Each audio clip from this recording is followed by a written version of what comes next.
Good afternoon. I thought I'd talk a bit about autism and misophonia.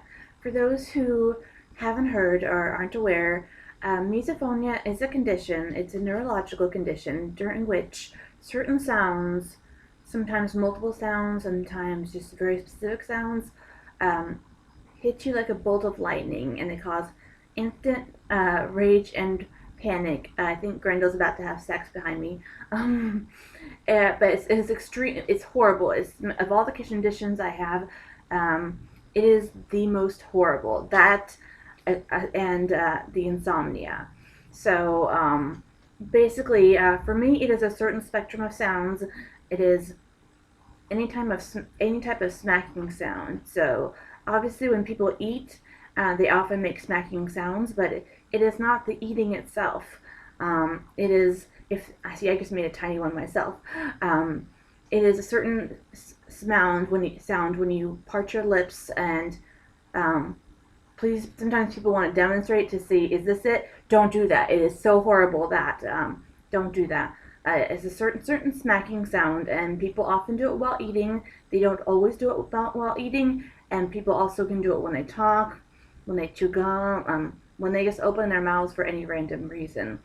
Um, it can create a smacking sound, which is to me absolute horror. It creates panic, um, rage, just I just want to scream, cover my ears, and pray to God I never hear it again. It is indescribably horrible. Now, with autism, there are also auditory issues.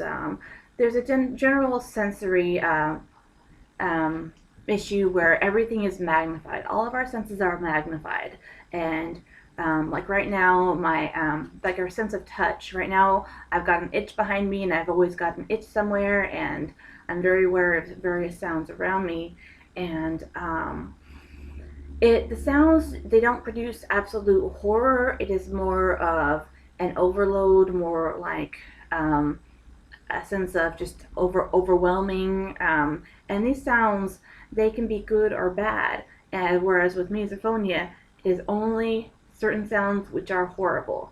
A good sound would never produce this reaction in me.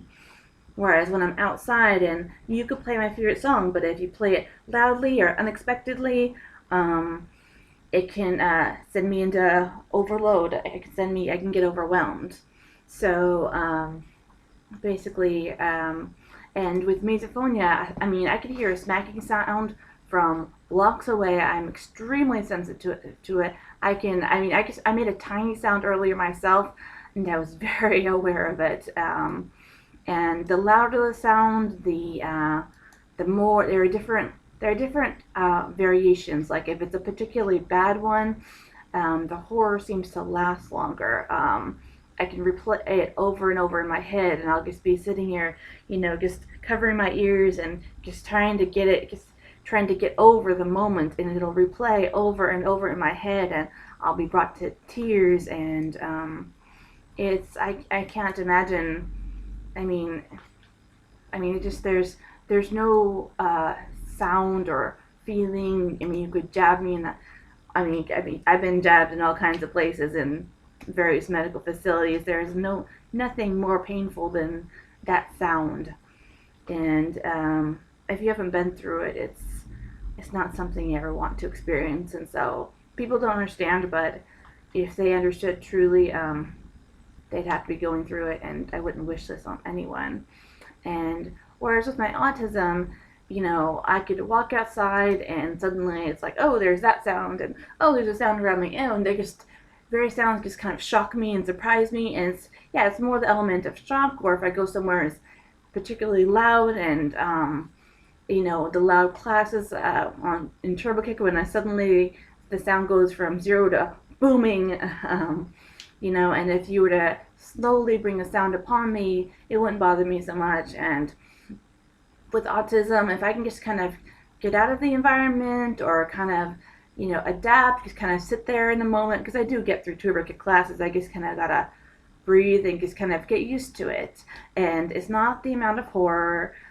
It can be so extreme that it makes me kind of feel panic and kind of like dizzy and faint, but it's not so much the horror as just the overwhelming kind of like I want to hide, I want to just protect myself for a moment. And if I have somebody with me, they can help me through it.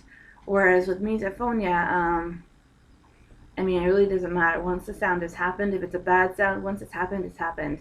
If it's like a very light sound, it'll always bother me, but it may not bother me so bad.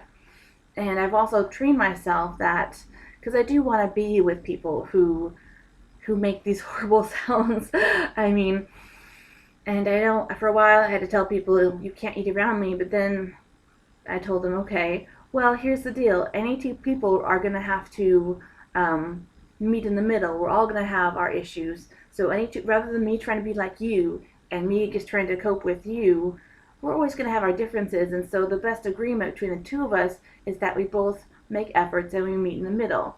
And that's what we're gonna do with every other issue we have between us, because no two human beings are alike. So I tell people, I'm not going to eat around me until I know that you are willing to make an effort not to smack. Just be careful. And if I know that you're being careful, that means something to me. If I know that you respect me and respect my issue and will just make an effort when you eat and in general not to smack, then that makes me feel better enough so that when you do, I'll kind of deal with it. I may kind of cover my ears as my little coping mechanism. I may kind of twitch, because I'm reacting. I can't help it. But, and that's really the only time when I don't feel as bothered. It's when I'm hanging out with somebody and I know that they care enough to make an effort and they accidentally make a sound, I can kind of cope with it. If they refuse to, then it's like, no, you can't eat around me because you're not nice enough to care. So, I'm trying to think. I think that's about it. I rambled way longer than I intended. I'm really sorry, but I have autism and I have misophonia. To me, they're very different, and I'm not gonna just try and cope and be like you, because I'm not like you, and you're not like me. So we just gotta all meet in the middle. Okay, thanks.